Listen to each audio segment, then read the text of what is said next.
chance to meet finally.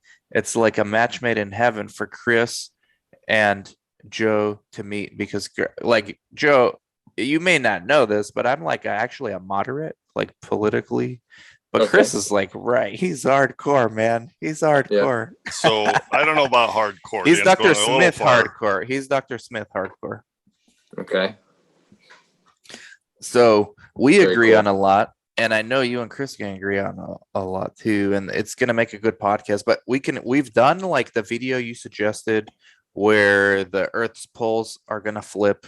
We've done the other video, those doctors with borders, I think, the funny one. Well, so we've reacted to a few. Okay, so maybe we start with that. What is this? Well, yeah. So yeah, the Earth pole flip guy, Ben Davidson, Space Weather News, Suspicious Observers. He's a great guy to follow if you have not followed him. But I mean, you guys already did something on his work, right? We did the one where the poles flip, but all we did was watch a video. No. It was like an intro to like a documentary, like Yeah, a so I mean, trailer.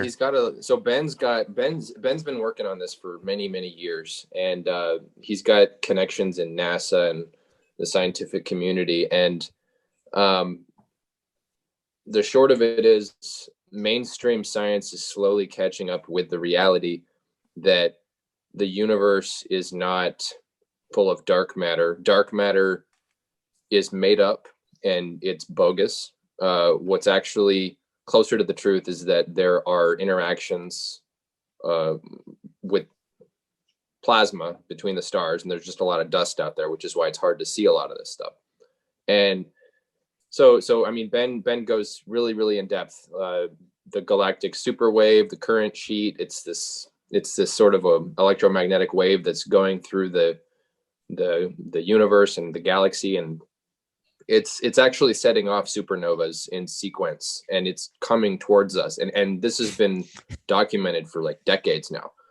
And Pluto just became a non-planet, right?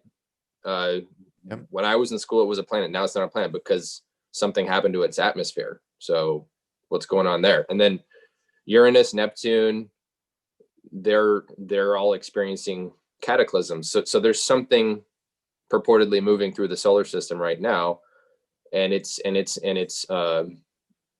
line with that 3,000, 6,000, 12,000 year cycle. So we're due for a flip. It's going to be in the 2030s, 40s at the latest. And there's no clear indication of what it's going to be until it happens. We can make estimates, and Ben has made some pretty good estimates about where the new equator is going to be. He thinks the new pole is going to be just off the coast of South America. So there's just a lot to unpack. Can you hold that book up again? I'll read Yeah. it and then I will invite him on if he's still. Oh yeah, I mean, doing if you could get him on, that would be great. The next end of the world. Right. Yeah, and he's written a textbook too. He's on the 3rd edition of his textbook. I don't know if I have his book over here. Let me see. So the Chris and Dan show, welcome. Make sure you like, subscribe, comment, and share. This is what happens when you bring on clinicians. And we're going to get into Joe's career. Joe and I, this is like a conversation we have in the office regularly. Joe, when he has a break from patients, he stops by and he talks to me about this kind of stuff. And we can go on forever, man. Unfortunately, patients got to get served too. Certainly. Certainly. Yeah. So I have a question in regards to the pole in South America. I mean, technically, there's already a pole relatively close to South America, South America, right? The Antarctica. So is this more off of the west coast of South America? I mean, I think that's what I remember. It's the new pole is going to be off the west coast of South America. So that whole region is going to be just imagine how you think of our North Pole or our South Pole. Like just everything around that is just going to get very cold, dead, very cold, and it's not going to be like the day after tomorrow. It happens over a period of time, but there are possible events where the poles go on their excursion and they never come back, and then they end up meeting, and then you get a wobble. And so the wobble is another thing that Ben talks about, where, you know, it's estimated that the West Coast is going to get this kind of a diagonal, more or less. It's not going to be head on with the West Coast. I mean, it's kind of a diagonal impact. And so it's going to start with Washington, then it's going to wash over Oregon, and California is thought to get less of it. But diagonal what? Wave? Like the Tsunami? ocean wave that's thousands of feet high. Okay. Yeah, Lovely. and this is, you know, sometime in the 2030s, 40s. And perhaps. then I would 2030, sometime in the 2030s. Joe is not saying a million years or a billion years from now. Yeah. This is estimated by you know, that paradigm that Ben is talking about to be in our lifetime. So you both are in Arizona. So Arizona now becomes beachfront property. Yuma, Arizona. Yep, that's it's exactly the new what I Newport was Beach. saying, yeah. Yuma's the new Newport Beach, man. Just like let's face Yuma, it. Yuma might get decimated, or it might only mildly get, you know, flooded. I mean, It might become Catalina Island. Amazing. That's a paradise. And I would assume if the geography, at least climate-wise, holds true as we're currently set up, then United States would become more like Canada, a little colder, because we'd be pretty much closer to the South Pole, right? we are going to be, we're going to be a little closer, but I don't have that map. Like, I wasn't ready to talk about this because there's a map where it shows we never know where we're gonna go. Equator, and so the equator actually is gonna be, I think. Oh man, I don't remember, but you said we might actually be kind of close to one of the tropics, is what I'm saying. Oh, okay. So it might become more like a Caribbean or something. I see. Yeah. Okay. We'll start talking so like Rihanna. Be like a perfect, like the equator is just going to be like a totally new equator. All right. There's this book called World in Peril, and it's written by Major White. This is how our office meetings are, like an hour.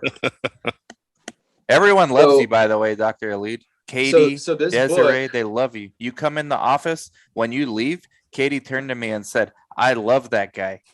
Like, do you get this a lot from your patients? Like, how is it like patient centric? Like, are you unconventional? Do you consider yourself an unconventional physician? I mean, I guess I'm unconventional in that I was a biochemist before I became a physician. So I got my training with the biochemical background, understanding that humans need their physiology to function in a particular way. And I very quickly realized that we're just having drugs hammered into our heads, and we're being told, yeah, just use drugs. So if I don't become a surgeon and cut on people, then I'm just a drug monkey. Is that what I'm supposed to be? So I guess in that way, I'm unconventional in that I try to fix people's biochemistry as best as I can while I'm using those drugs, those prescription drugs, as I see fit.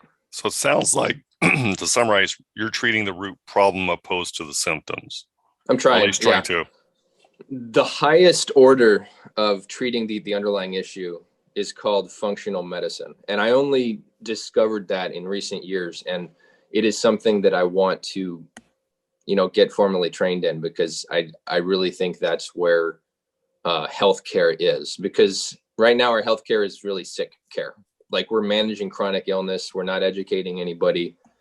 You get 5 minutes with a patient and you say, eat better, and I'm going to give you this pill. I mean, that's not really where healthcare is supposed to be. And luckily, the clinic that we're in is set up in a way where patient care can be, emphasized, and that quality can really be maximized. Shout out to Dr. Smith, loss. Man. Dr. Smith is an amazing guy. Chris met him briefly, but we did Zooms with him before we partnered with him. And we're lucky to be able to have him as a partner now, up to par as a partner with Yuma Clinical Trials. And couldn't find a better provider or a better group of providers in Yuma. I mean, it's the whole city.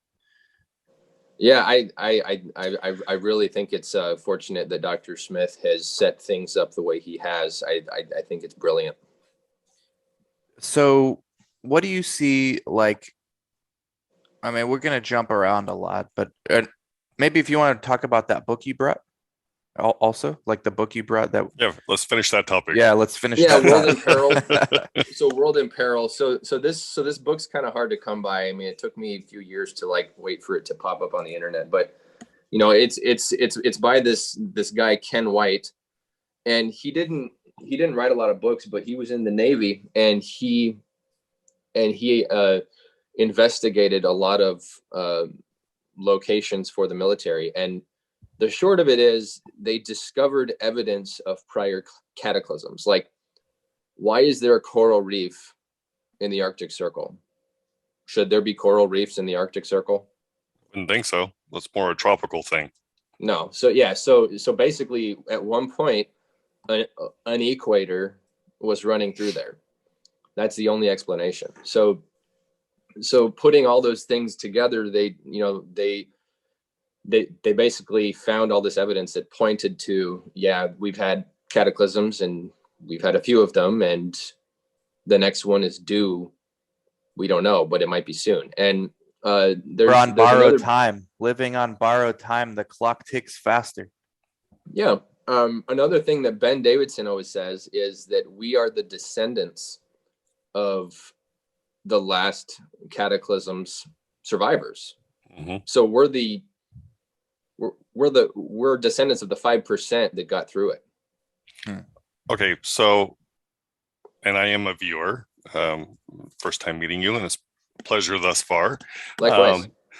So if I'm a viewer, though, if I'm on YouTube and I'm watching this, one of the questions that would come to my mind would be, okay, so you appear to firmly believe in this. Where would it be safe? Where do you plan on living in order to avoid, or at least to live through this? Well, you want to be on the eastern side of the mountains if you're on the West Coast. And Jeez. and then you want to really look at the topography. You want to look at the elevation of places. This is a rumor. I can't confirm this rumor, but there's a rumor floating around that like the eastern mountains of Montana are full of retired CIA agents. Because there's another book. It's called The Adam and Eve Story by Chan Thomas. And it's almost like a retelling of the Adam and Eve story with respect to a cataclysm. And, they make reference to this geological formation that is located somewhere in the northwestern corner of Arizona, where it interfaces with Utah. Somewhere around there, there's this ridge where you can still see, this particular ridge that looks like it was part of a cataclysm. So, yeah. Do you personally plan on making any adjustments, or are you going to ride this out in Yuma? Well, I guess I'm gonna keep my options open. I mean, I imagine Yuma could become beachfront property. Yuma could get flooded. But the ocean used to be in Yuma. I think what was it, like 150 years ago? 150 years ago. That's Sedona. Chris, you got to go to Sedona, but it was made from pounding of the waves. Like the coast used to be there. Yeah. So what happened? We have global warming. It's supposed to be water's coming in, not leaving. Well, yeah. So global warming. That's another great discussion, right? What do you think? And we got to be careful what we say here. Now, on YouTube, I'll say that pollution is very important. I think toxins, carcinogens, mutagens, all that stuff is very, very bad, and we should really minimize that stuff in our atmosphere. However, farmers get CO2 tanks and they open them up in their greenhouses to increase their yields. Sure. Okay, yeah, CO2 is great for increasing food supply. So Al Gore's documentary from many years ago, the same guy that Matt and Trey from South Park called Man Bear Pig Man, so they're making fun of him because he's talking about this thing called Man Bear Pig, and it's this thing that's not real. And there's actually a lot of truth to what Matt and Trey said, because while climate change is real, the emissions of carbon that come from our vehicles and other machines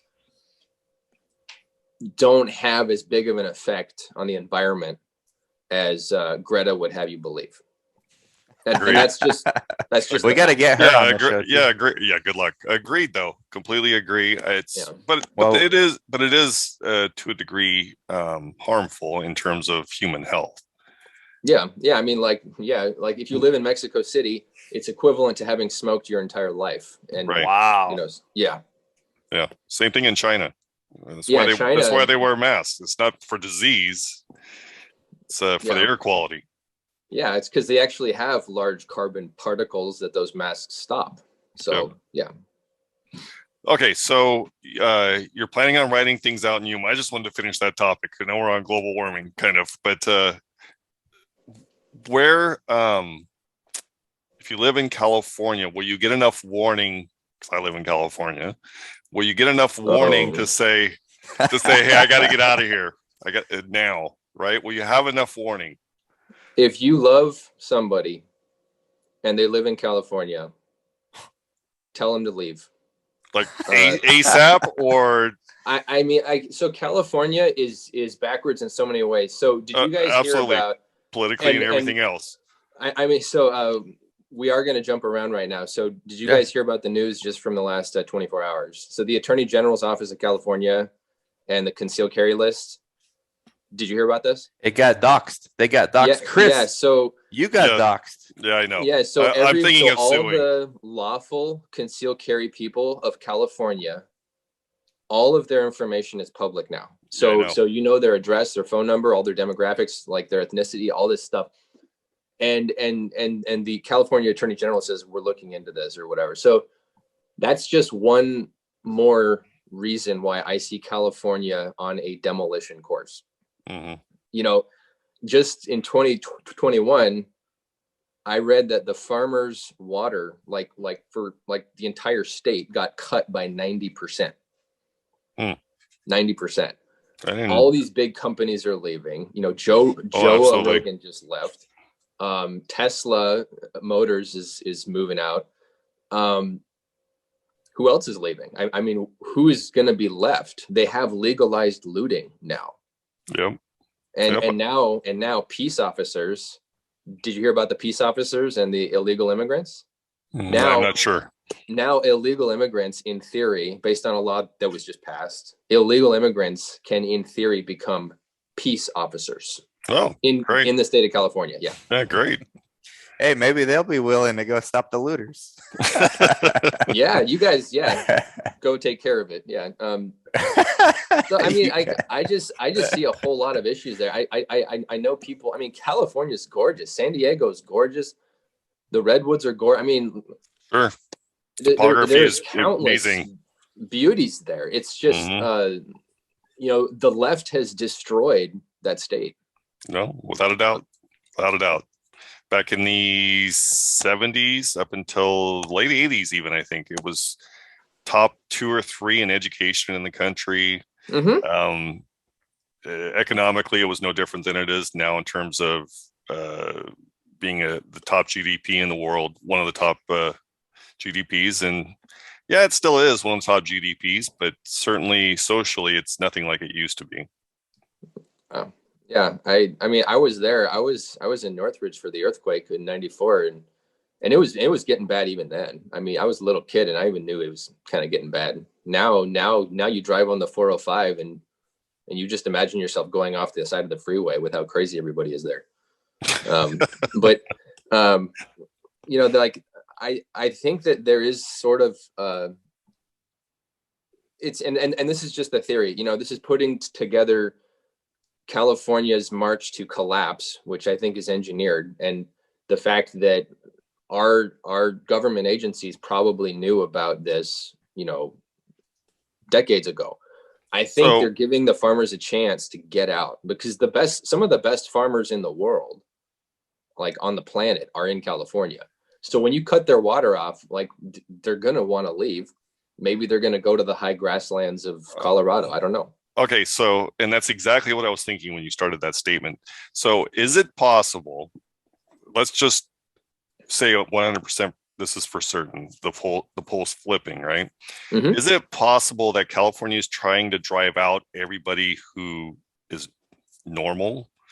Yeah. And let's leave behind all these Normal. wacky leftists, and they Yeah. will get devastated in this So they want to leave this themselves to be devastated this because that's who's tsunami. doing it. Well, I mean, they're leaving people there that are, chaotic and live by chaos. And if California gets decimated, or if a percentage of it gets decimated, those people are going to get taken out with it. Yeah. And so this is all conjecture, of course, right? But if I were a government agency and I were thinking ahead, generations ahead, about how to protect my assets and my resources, I would not be overtly telling everybody, "Oh, this cataclysm's coming. Everybody's going to want to go to the same place, and it's going to be crazy." So instead, let's create all of these little things that will make the weaklings fall away and be pushed out or die. And that's exactly what's going on right now. Do you think this is so well, let's come back to that. So unless Chris has more about California, because that's a rabbit hole. Is But it there's- most certainly a very deep rabbit hole? But yeah. but my question initially was, so let's say I want to ride this out for as long as I can, right? Get a surfboard. And this 1,000 foot waves coming. will I have a 1 week warning when it's absolutely after that 1 week it's too late, or no? No, there will be no You might have warning. a few days. I mean, I need to remember how much Ben actually said about this. There's some great documentaries on his YouTube channel, by the way. I will send you guys the links when I get them all. I mean, Right. They're all on neat organized playlists. He's really organized it all there. But yeah, I think you'll have at least a few days to make a decision, which means you need a bug out plan, or you need a backup plan, or you need. Sure. Dan, I'll be coming. I mean, Big All Bear. Like, what's the elevation of Big Bear? 8,000. I think it's 8,000 feet. Yeah, I think that's Yeah, right. so- 7,800 or something like that. Yeah, so Big Bear, for those ocean waves, that would be a good place to be, I would say. I mean, Andrew the Young. Sequoias- Shout out to Andrew Young. He's a viewer and one of our fans. He lives up there. Yeah, so I mean, and if you go back to indigenous cultures and ancient history, it's always been the mountain people who have the oldest and longest traditions, and it's because of cataclysms. People that are in the mountains survive because they don't get vaporized by the ocean wave going 1,000 miles an hour. Mhm. So Wow. I think it's pretty simple, but try and get extremists on either side of the spectrum to even begin to attempt to swallow this. They'll just say you're crazy, and that's how they've been conditioned. Frankly, We've had a Pulitzer Prize winning climate change author on, and Chris was biting his tongue. Chris was holding back so much. I asked him one thing. I said, look, the reason why this is not believable to me is you have these G7, G8 climate conferences, and every single person who attends, by the way, there's like 400 people that attend, takes their own private jet to talk about climate change. Yeah, and it's just and not carbon that. emissions. And it's just not that. They're buying beachfront property, all of them. True. So what about that? I think why it's is Bill great Gates if they're buying beach. But why would they do that? Aren't these people the ones in the know? Yeah, Obama bought $12 million worth of property in Martha's Vineyard just recently. And Bill Gates has the La Jolla house, right? Yeah, they're all buying beachfront property. Mm-hmm. Yeah. I mean, so. Well, they got a bug out plan. They got helicopter. They could be out of there in like 10 minutes. Well, yeah, like Jeff Bezos, he's already bugging out, Then there's David Adair and his mansion in North Carolina. He like dynamited a mountain to build his thorium reactor in there. So wow. So there's a lot of accomplished people that are, I would say, bugging out in the right way. But then again, Bill Gates has so much money. Is he just buying beachfront property for optics? Is he just doing it because that's what he wants people to think he's focusing on? Yeah, for him, it might be like an Airbnb. I have a place to go and I just don't need to use the app. So yeah, and it's just better to put your money into assets rather than have actual money in your account these days, especially with the dollar about to crash potentially. So Right. So Obama did something very odd recently, being that he's very much a I don't know, not a climatologist, but believes in climate warming or climate change. He bought two 1,000 gallon gas tanks for his property. I'm not sure it's I heard about gas. that. It could be propane or something else. Natural Propane. gas. It was propane. Propane. Yeah. Okay. Very odd if you're such a believer in this, that you're purchasing such great quantities of fuel, right? And what's the reason behind this, right? Why do you need so much? Yeah, he's preparing for something. I mean, Exactly. another, like, He is. He's preparing for something. I mean, is he preparing for, is he preparing for this? You Now, pulled you guys out have heard another book. Well, hold on. Let me screenshot. Let me This is screenshot just this. book promotion day, isn't it? So, have you guys heard of Clay Martin? The name rings a bell. It does Yeah, for me as well. So Clay Martin also wrote this. This is a great book. It's called Concrete Jungle. So he wrote this one first and this one second. Wow. So this guy's a Green Beret combat veteran, great guy. And these books are really fun to read, but they're about kind of surviving urban warfare and societal breakdown, essentially. And he had to censor a lot out of his second book just because of how controversial it is. Because prepping, oops, I just said it. Prepping is now I don't know, it's like worse than the C word or something, because Facebook is apparently blocking all prepper discussions. First Facebook blocked vaccine side effect discussions, and they displaced 200,000 vaccine side effectors from each other. Now it's about prepping. So I think Obama is prepping. I think he's prepping for something that is projected to happen soon. But he's on the East Coast, so I assume this tsunami, that wouldn't be it, right? Well, which timeline are we talking about here? We're talking about a different timeline. We're talking about our political unrest in our country. Civil war, more or less. I think that's why Obama bought it. Okay. Okay. So nothing to do with the polls flipping. I think the polls flipping, nobody's really, even if you know for sure this is going to happen, there's no way you can really prep, right? Other than being in a mountain. And even there, or off the West Coast, right? Yeah, just far enough away or at a high enough elevation where the wave will just pass by. The East Coast will not have to worry about such a wave. Based on that tilt, the East Coast should Well, not Manhattan's built on sand, so they got to worry about something if the poles flip. I wouldn't want to be there. Well, yeah, there's also just the fault lines too, because there's another projection that indicates that the Gulf will flood part of the United States from Louisiana, and so and a lot of big cities. Did you know Mexico City was built, back when the Mayans came to see the Aztecs, they said, build the city where the eagle eats the snake. So they built it on like a lake, and they just kept putting sand. Mexico City is just sand over a lake. That's all it is. Wow. Yeah, look at it. It's crazy. Sounds like San Francisco. San Francisco is due for like a big one too. Dr. Eleid, let's get into just a little bit, and then maybe we can transition to healthcare and the V word and stuff like that. But your experiences, because before you joined Dr. Smith at Up to Par, which is Yuma's best private practice by far, man. I'm not even saying that because I work with them. I would be saying that even if I were like a realtor. You were working at Yuma Regional Medical Center, who gets their funding from big payers who are associated with big pharma, who are associated with NIH, who are associated with Fauci, and just follow the cheese, right? So you ran into some issues during the mandates, and can you just kind of give us, because Chris doesn't know the story either, actually. Cool. Okay. Yeah. So I was working at Yuma Regional Medical Center as a hospitalist. I was a hospitalist for nearly 6 years in total, until I want to say February, when I got suspended from the hospital because 2022. I'm sorry, 2022.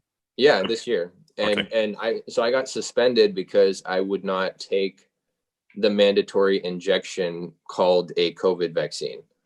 So I submitted my affidavit, and they claimed that my affidavit was some form downloaded off the internet, and it wasn't. It was an affidavit, and I was saying, I'm a U.S. citizen, and I'm telling you I have a religious exemption, and that's all you need. And the CMO tells me, oh, well, this is the federal government. They need more than that.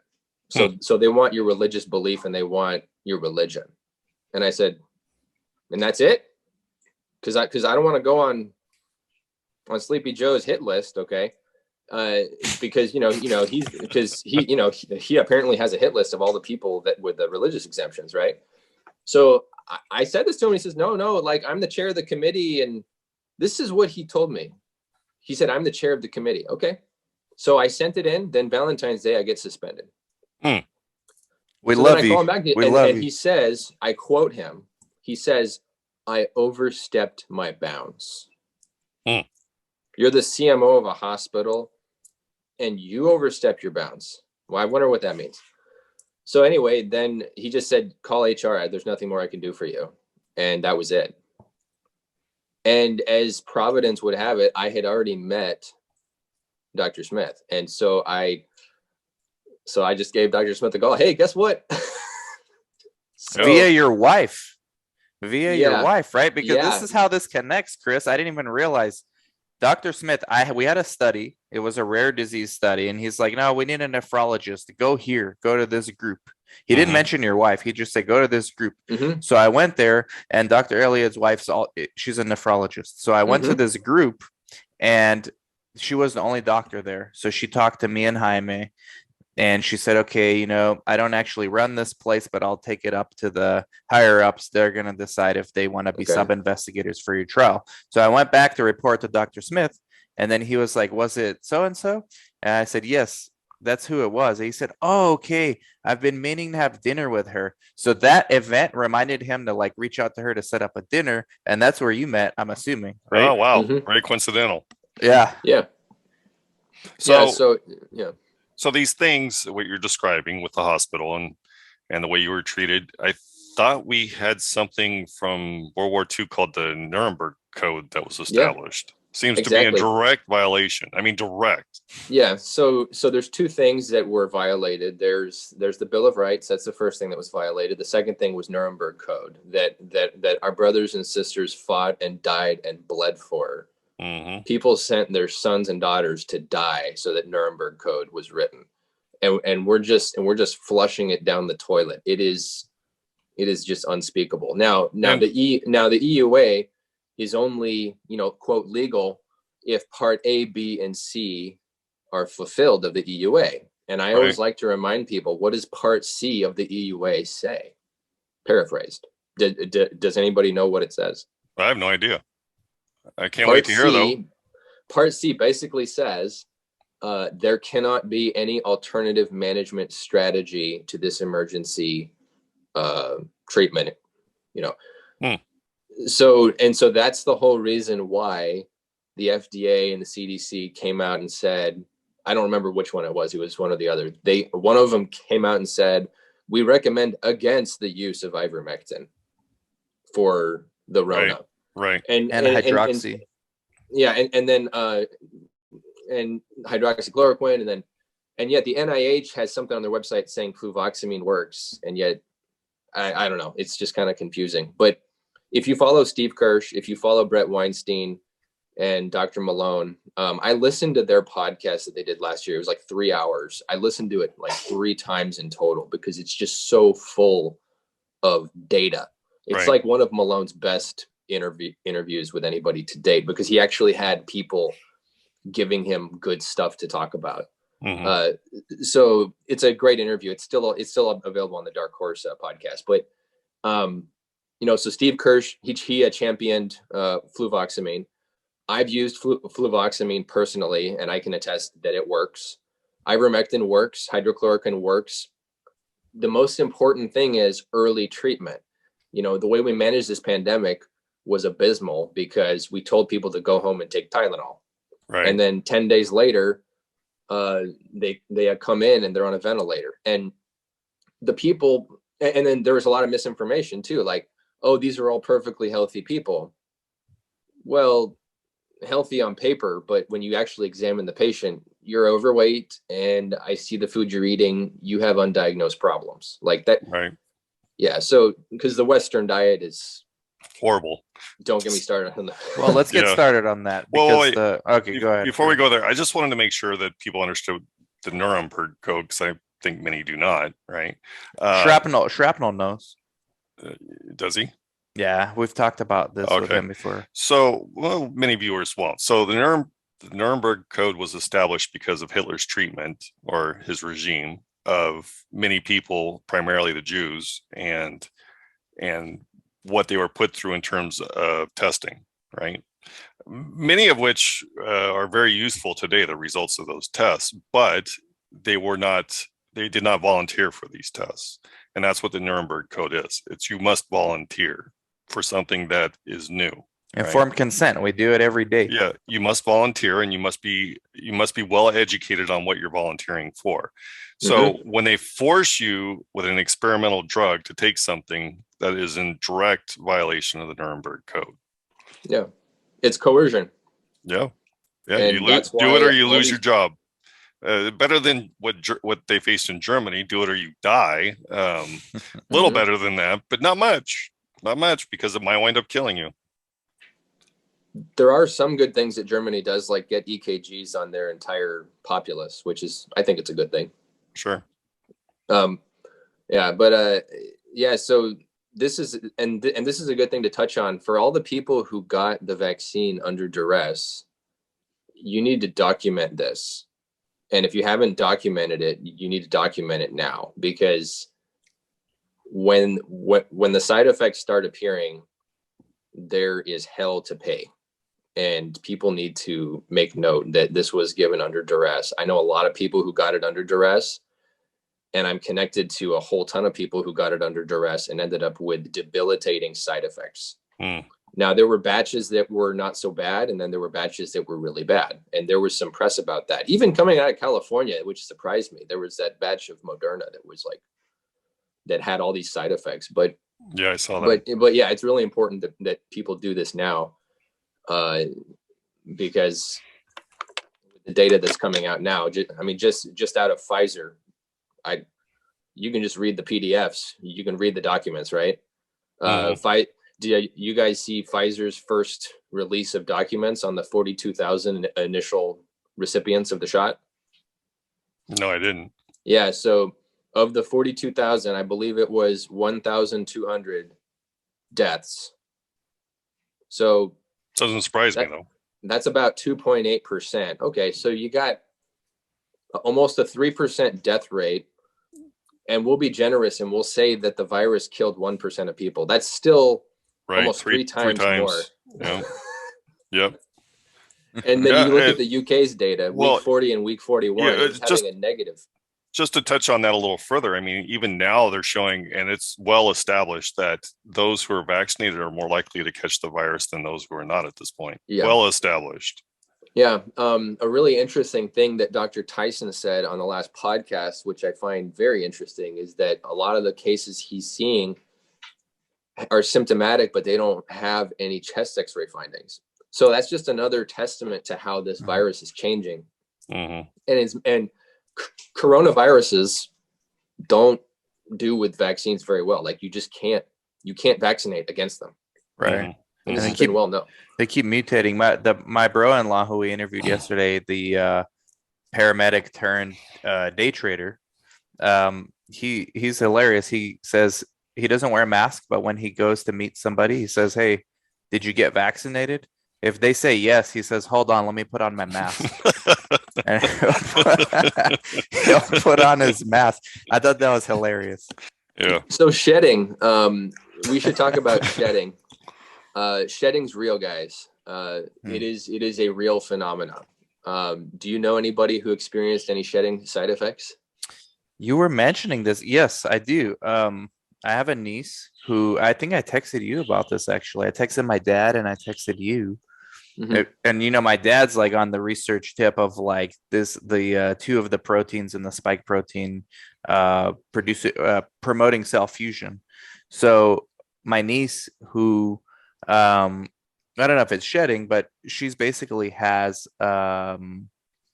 incredible like migraines ever since she got vaccinated, and she's also having like a lot of pain, whereas she didn't have any of that before. And the only thing we could draw the line back to was the vaccine. And all these problems started happening, and she's like 23 years old. She didn't have any issues before. So I don't know if that's shedding, but you had another interesting story of somebody who came to your house. You want to share that one? An old good friend stayed at my house. This is like last year, and I know that they had received 2 shots, and you know, they stayed one night and they left, and the next morning, people in the house had abnormal menses that had not received the shot, and I actually personally had some side effects myself that were self-limited, and they lasted less than 24 hours. Like I actually had completely obliterated loss of libido. Okay, like I'm 35. There's nothing wrong with my libido at all, but that morning it was like there was nothing. It was so weird. It was never experienced that before. And then I know countless females who were not vaccinated, and they would go to work after people started getting the shot, and they just started bleeding like crazy. And then there's have you guys heard of the Marrow Genomics YouTube channel? No.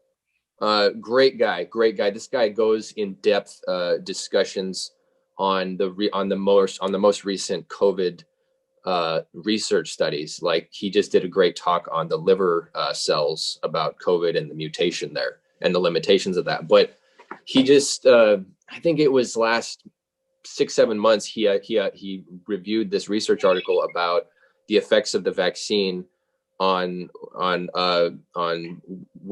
females' menses, and what the study found was, or what it sort of indicated, is that there are phases of a woman's cycle which are more vulnerable, and those phases are the most vulnerable to vaccine side effects. So if a woman gets a COVID vaccine during her luteal phase, she's more likely to have debilitating abnormal bleeding versus if she receives it on other phases of her cycle.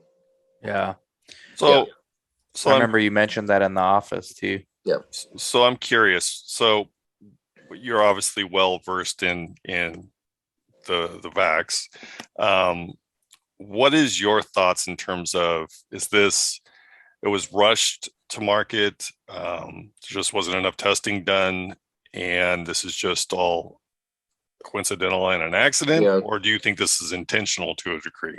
No, that's a loaded question. So the It first sure- thing it I'll sure say is. We're still getting banned. We're still getting banned. Well, I was thinking So- we might have to do this in 2 parts. You might have to separate this out it's from kinda everything like else. what Jeff Prather does. He starts on Yankee Tango, and then he moves when he starts talking about the radioactive stuff. But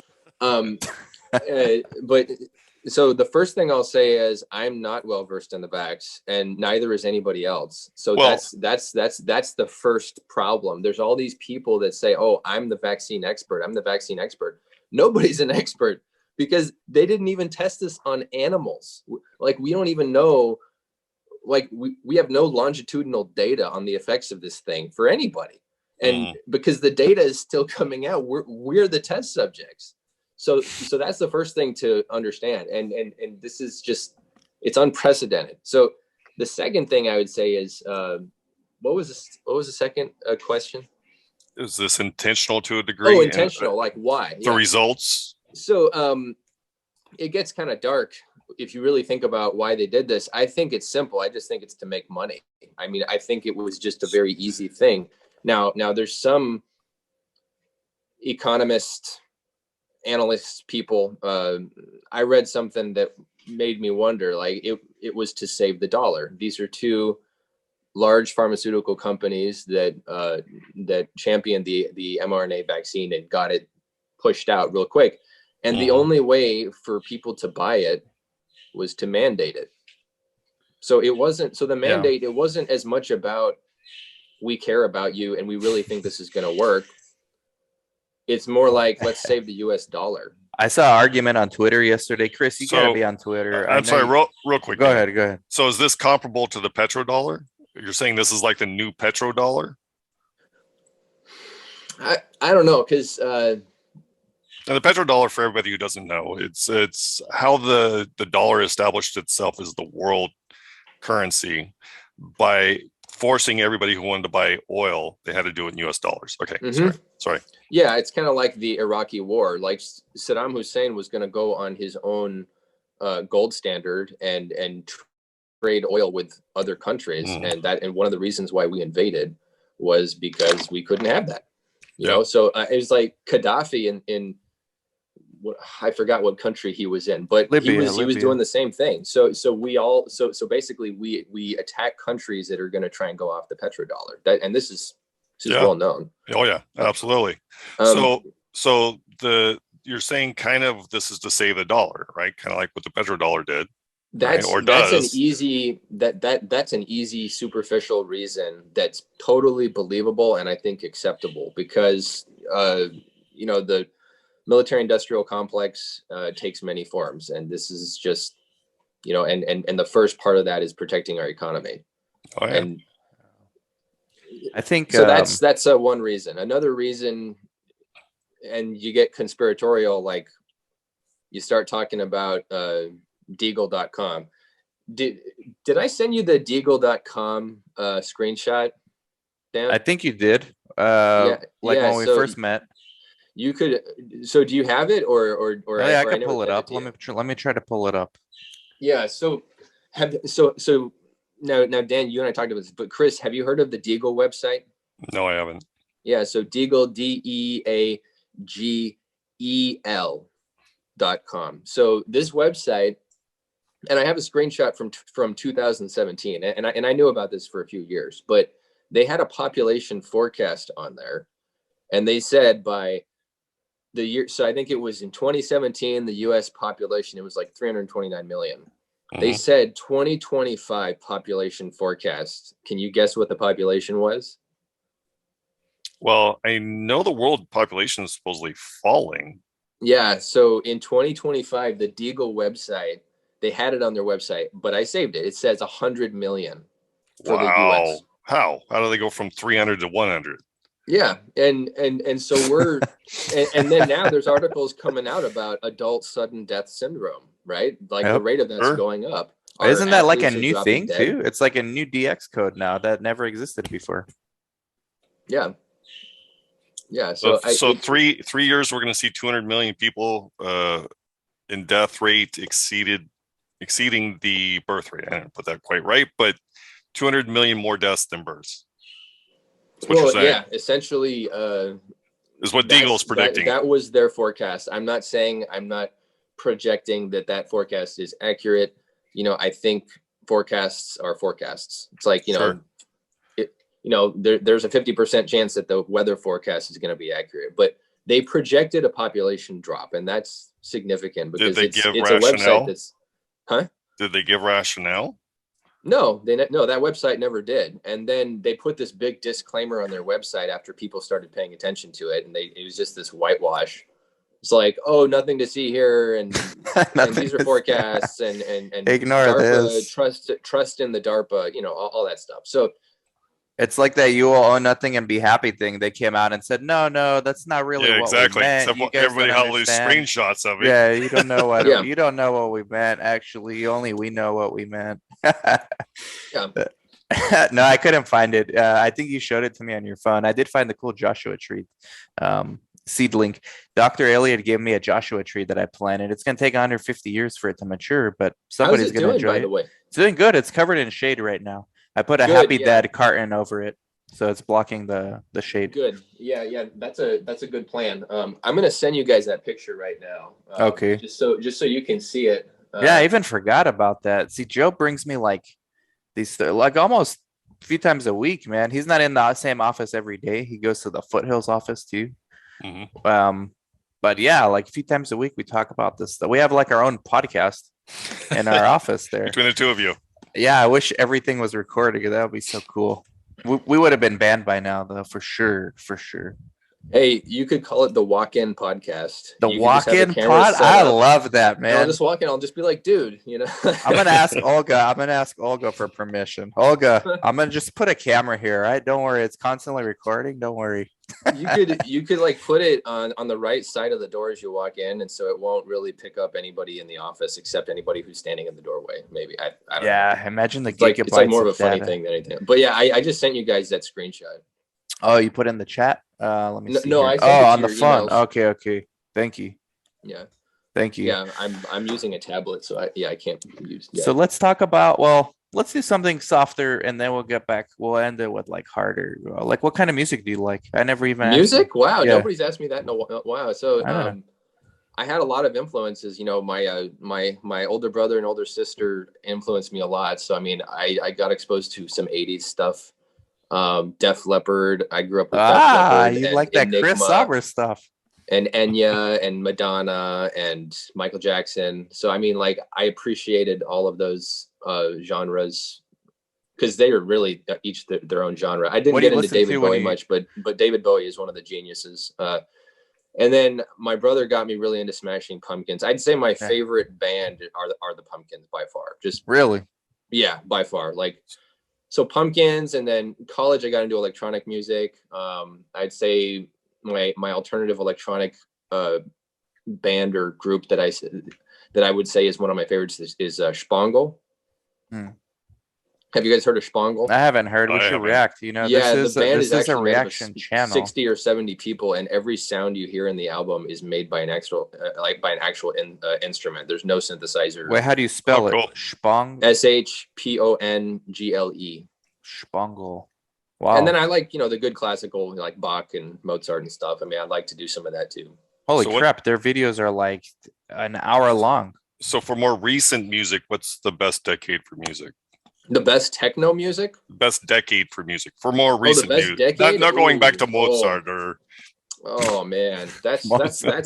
that's I really relish unfair. the I mean, 1640s myself. I would say for the modern age, I would say the 80s. But it's just what I like. I mean, Sure. I'm not a music expert, subjective, but like very subjective. it's very subjective. I mean, Brian Eno, I could you could just talk about Brian Eno for an entire podcast. Like that guy was a founder of ambient.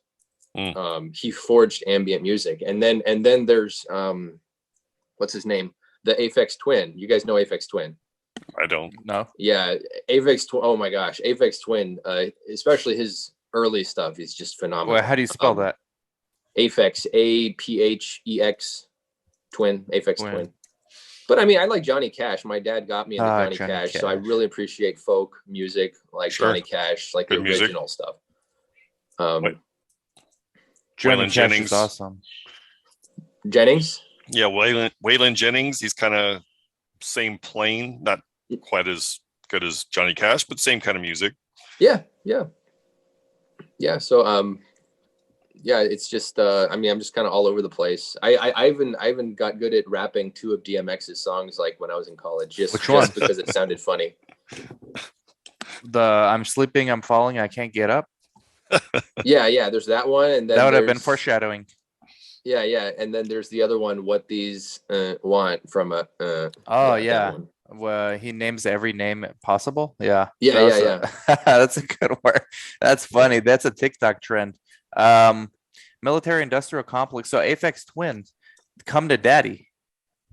That's Yeah, Aphex Twin's kind of weird. I mean, like some of the imagery on his albums are just really weird these days. But like his original stuff, like the ambient stuff that he made, it's just really good background music for kind of getting work done and just doing work around I the see. house. so it's like I mean, background music, like something to chill to. Like yeah, I mean, people got will. Some of his some of his stuff, I think in the '90s, it sounded like it's from a video game or something. But his early stuff is, I think it's like the caviar of electronic music. okay, I was gonna Um, react to one right now with you if you wanted to, but they had one. The popular one's called "Come to Daddy." Come to Daddy. No, that one is I don't know. I mean, that Seems to be like their most popular one. it is. It's not one of my favorites. I mean, I I just kind of like, I'm like looking at one of the lists I have of his stuff that I like. Give us Let's one that's see. like, you have one that's like 3 minutes. We can do a quick Let's reaction to it. see. Otherwise, we'll just talk Okay, how about military, this? industrial, How about pharmaceutical complex. Helios Fan? Helios fan. HeliosPhan.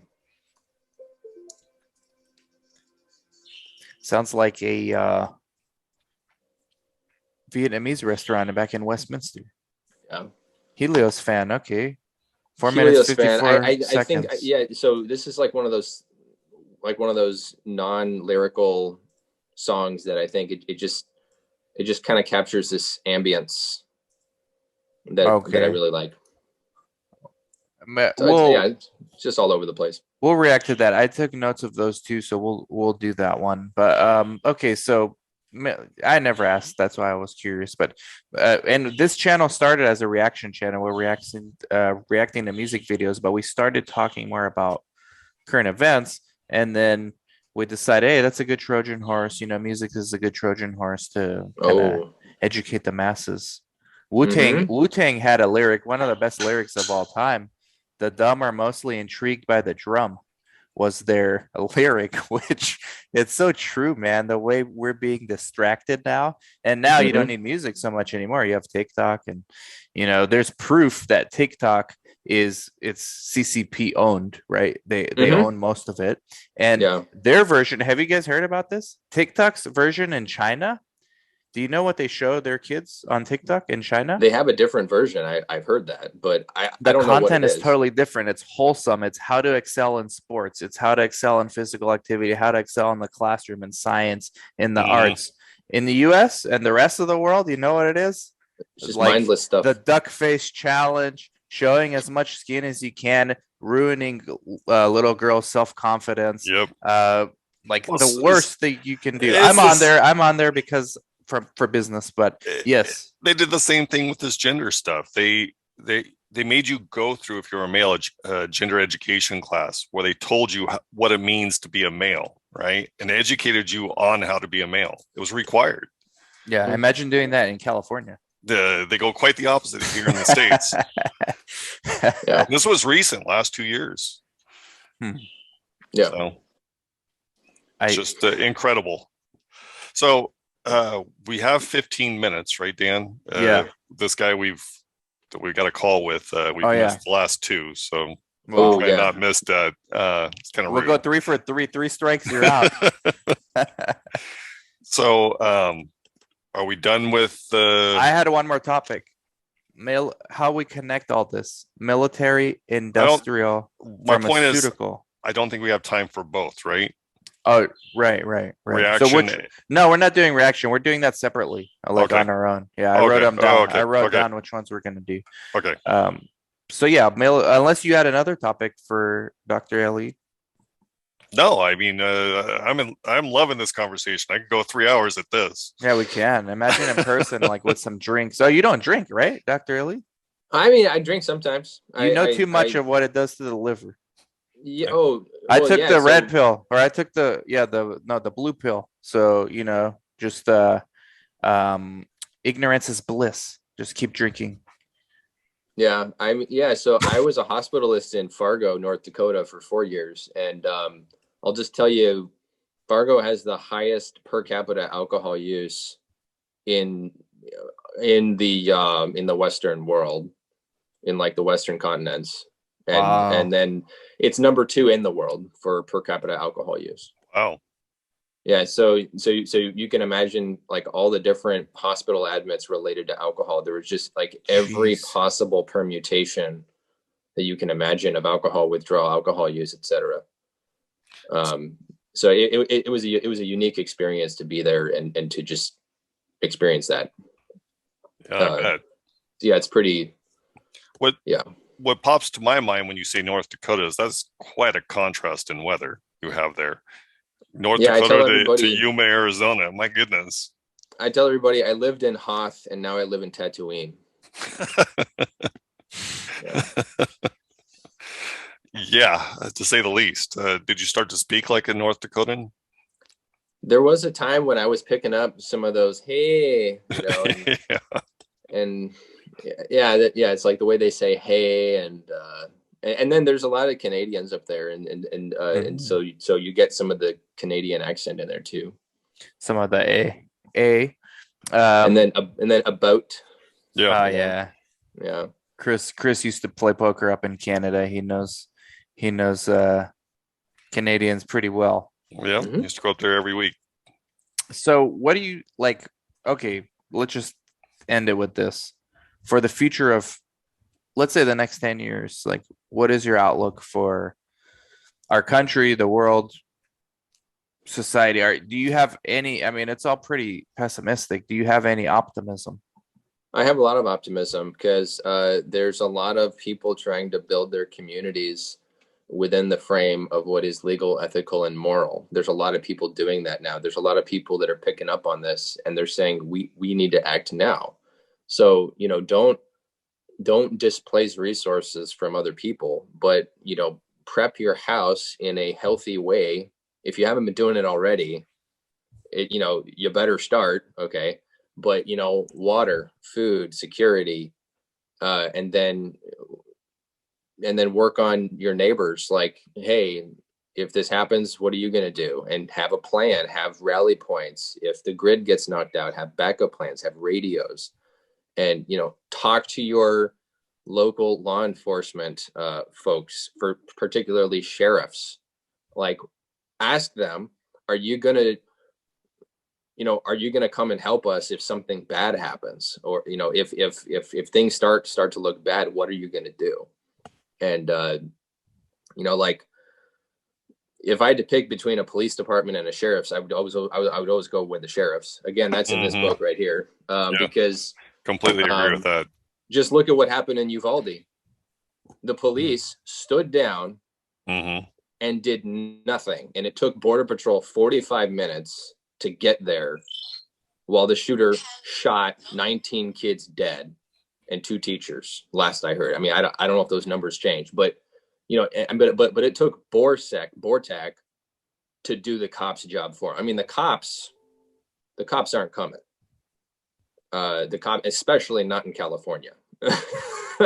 Well, unless they're illegal immigrants. So if this is happening in Texas, Texas is supposed to be, like almost its own country. Like some people say that Texas is almost like its own country, like the way they act. If this is happening in Texas, if their police department can get turned like that, imagine what can happen anywhere else. So get trained up, find people that can help you train in helping to keep your family safe in every way, if you catch my drift. Nothing illegal, unethical, or immoral. Okay.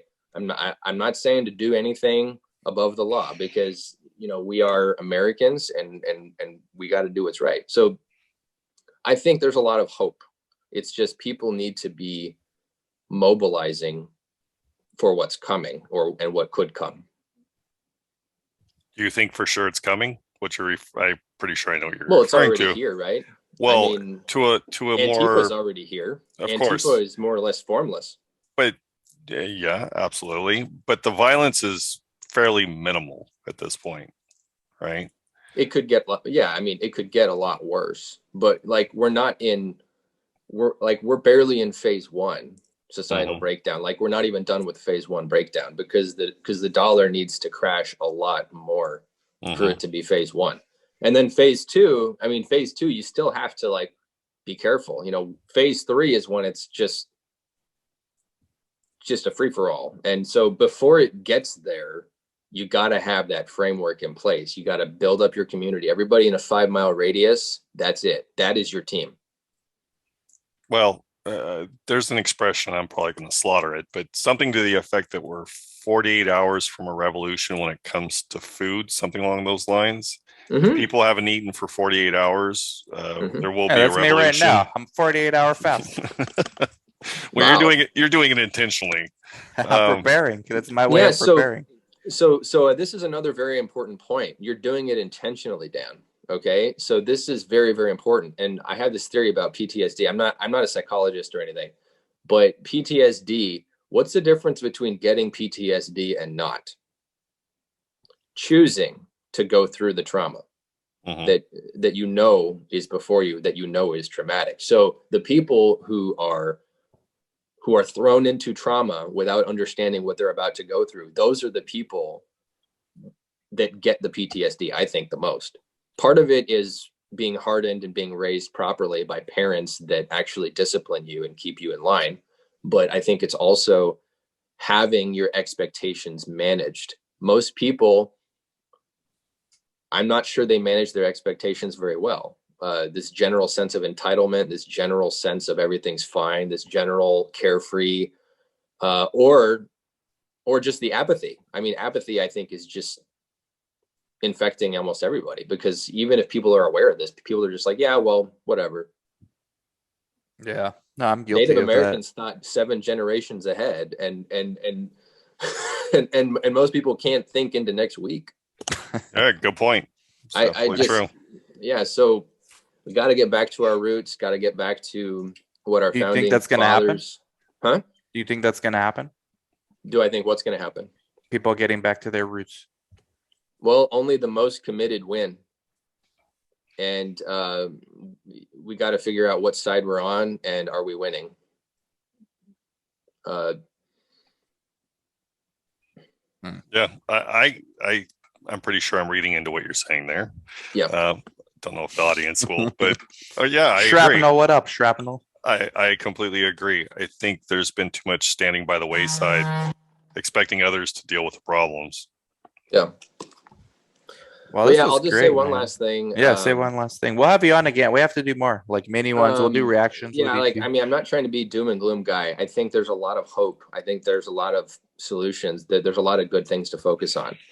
So that's why I think right now is a great time to be getting people to lose weight, because if we're approaching a famine, then those people are not going to get traumatized as much when the famine actually starts, and they'll be able to deal with it better. Because if I can supervise somebody going through ketosis and telling them this is normal, you're going to feel like you're going crazy, get through it, and you can cheat a little bit on your diet. It's better to facilitate that with people now rather than have swaths, like large amounts of people going through this. And like you said, the 48-hour revolution. I mean, that's what I think. You take food away from me 48 hours, even 72, I think I'm still okay. But coffee for 12 hours, I'm going to kill somebody. Somebody's getting it. Yeah. Last one, weight loss, because you brought it up. Okay, Alpha Lipo. Are you okay with me sharing this? This is not medical advice to anybody watching. You guys are crazy if you take this as medical advice from Chris and Dan show. It's a reaction channel. Yeah, we're not medical advice, not legal advice. Alpha lipoic acid, empty stomach only, and an hour away from food. Glycine daily. L-carnitine 2 to 3 times weekly. Chromium plus vanadium and coenzyme Q10. It's good. Yeah, that sounds like it's you're working on your biochemistry there, Dan. That's right. That's what I am. I got a D in organic chem and probably a D in biochem the first time too. But hey, man, with friends like you, who needs professors? No, I got a lot of respect for a lot of my professors. I had some great teachers in college, despite all the stigmas that college has. There were some really, really great ones, like Dr. McGrath, Dr. Baldwin, Dr. Tischler, big time. Shout out to Dr. Tischler. That guy taught me so much about biochem. That guy was amazing. Bruce Patterson was my dude, even though he's a liberal. Oh yeah, Bruce, he's okay with me. Bruce was my boss for a year, and like, yeah, I can't believe that we both knew Bruce too. He's a hippie liberal. We got to differentiate the hippie liberals from the leftists. You know, there's a big difference. Now they're all thrown into the same camp. It's different. That's another podcast. Well, yeah, because the original. So we got 3 minutes. Well, the original hippies were actually the intellectuals, and I remember reading that it was the CIA that infiltrated the hippies and kind of tainted their message. I mean, their message wasn't completely bad, but it wasn't really all that good either, because marijuana makes people just kind of not do anything, lazy, unambitious. Because marijuana users will say that, oh well, it helps you connect all the things that you know. So all the knowledge you have, it helps you put it together in new ways. Well, that's great, but not if you're a teenager who doesn't know a damn thing. Yeah, exactly. So, if somebody's going to use it, if somebody's going to take a hit off a joint and we're going to actually get some benefit of it, give it to somebody who studied five languages and chemical engineering and civil engineering, A Tibetan monk and Give it to a aeronautical, Tibetan whatever. monk. I mean, somebody who's accomplished, then give them their first hit. And full brain development too. And then that will stimulate their creativity. That's the only way to use this stuff, not daily use. Yeah. I've seen so many people that have been on this stuff for a long time throughout all my years, and I only see issues for the people who happen to have medical problems. Yeah. But anyway, Well, you're helping make Yuma great again, one patient at a time. We'll do more videos with you, Dr. Eleid. Thank you so much for coming on. We got plenty more. Chris, the Chris and Dan Show. Like, subscribe, comment, share. Should they follow you anywhere, or are you like not that kind of guy? I mean, I don't really have a channel. Okay. Twitter I or don't even know anything? how to edit videos, man. If you want to get all the Dr. Eleid, get at me, and then I'll literally hand him the message on a piece of paper. Old school. We're getting back to our roots. Yeah, Oh. and then we'll burn it after reading too. Yeah, we'll burn it afterwards. Chris, it was awesome to meet you, man. Yeah, it was very nice meeting you. Looking forward to chatting more. And Dan, thanks for having me on. It's a pleasure and an honor. Great to be here. Very interesting. Thank you. Very interesting. We'll all get together once when Chris comes to Yuma. Yeah, Yes, that'd be awesome. That sounds awesome. Like, subscribe, comment, share. Bye-bye, guys.